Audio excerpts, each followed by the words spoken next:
Welcome back to the Conference at Carolina's Gridiron Show. I'm your host, Hannah Russo, and we get to take a look at Week 10 of Conference at Carolina's football. North Greenville cementing their dominance as the 1 seed, heading into the first ever Conference at Carolina's football championship. Before we even get to look at that final game for your 1 seed, let's sit down with Barton's own, our player of the week, Bailey Carraway. Well, the game against Erskine, it was one of those games that it was a senior night. My family was there, and I just want to leave a remarkable impact on my family.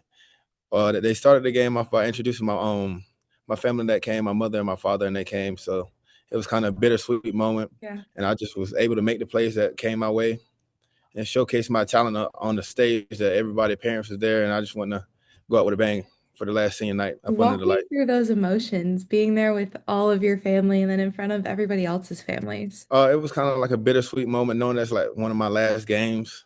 Mhm. It was kind of I cherished it. It was a sad feeling, also knowing that it Yeah. was one of the nights I won't get back again. But I was just happy that I can just go out with a win, and the team got a win, and I just played an exceptionally well game that game.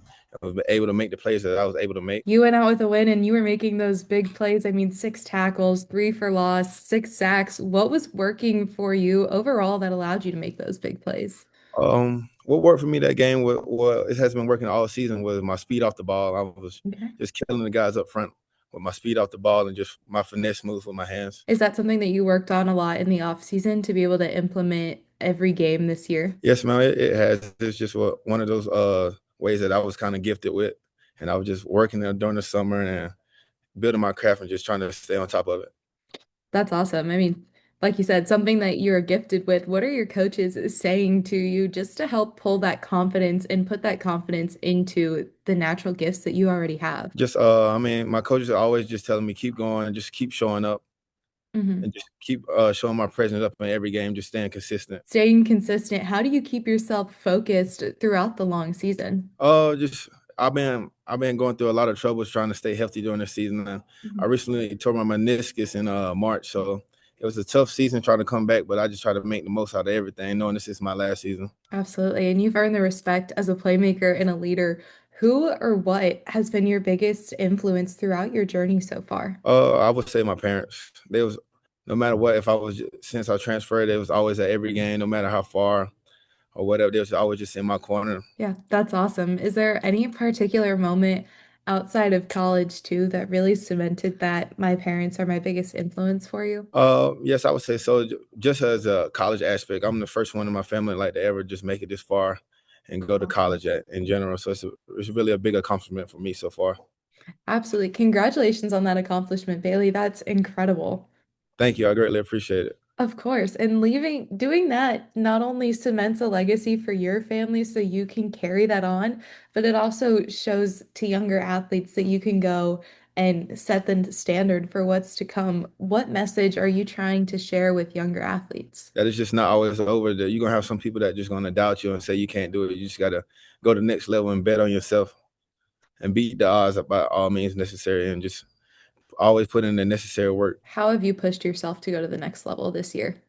I would say by always just staying consistent on days I didn't want to go to the gym or maybe didn't want to train, just always keep going. That's just been my motto, just to keep going.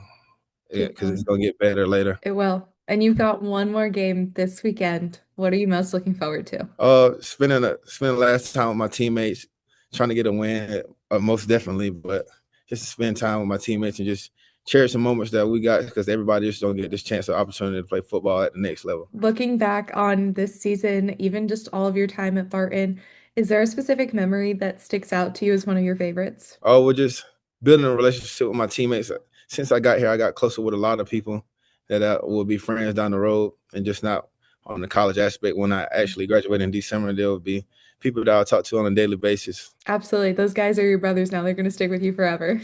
Absolutely. A big game for your Barton Bulldogs in their season finale, defeating Erskine 37-7. Like you heard from senior defensive lineman Bailey Carraway, he had a great game himself, recording 3 sacks and leading a defense that held the Flying Fleet to only 72 rushing yards. Offensively, the Bulldogs were led by senior wide receiver Isaiah Jacobs, who caught 10 passes for 192 yards, 3 touchdowns, all of which are single-game program records. On the ground, sophomore running back Jackson Parrish continues to turn heads. He crossed that 200 rushing yard mark for the 3rd time this season, recording 204 yards with 2 touchdowns. He has officially reached the 1,000-yard mark this season. Heading into this final weekend, Barton will take on Chowan for a Conference Carolinas Challenge matchup, and Erskine will take on Allen as part of a scheduling agreement with the SIAC. And for your 1 seed, North Greenville battling Shorter till the very end, coming up with a close victory, 35-33. Shorter came out firing with big runs led by Lanier McCrary Jr. to get the Hawks within field goal range and convert on their first drive. The Hawks defense was on display, forcing back-to-back fumbles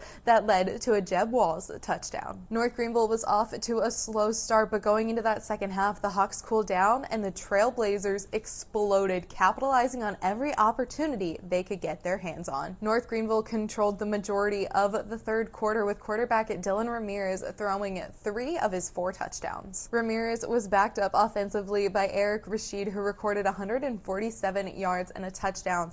On the defensive side of the ball, he had support from Jackson Sims, who led the defense with 11 tackles. This Saturday, North Greenville will host UNC Pembroke for the first ever Conference Carolinas Championship matchup. Shorter will head to Kentucky State in partnership with the SIAC. A double overtime shootout with Ferrum outlasting Chowan 40-37. Now, this was a back and forth game with both sides trading big plays and late scores. This game was decided in those final minutes when Jack Bello connected on a field goal to give Chowan the lead, but Ferrum was able to connect on its final drive to secure their victory. Ferrum will close out the season against a Mountain East Conference foe in Concord.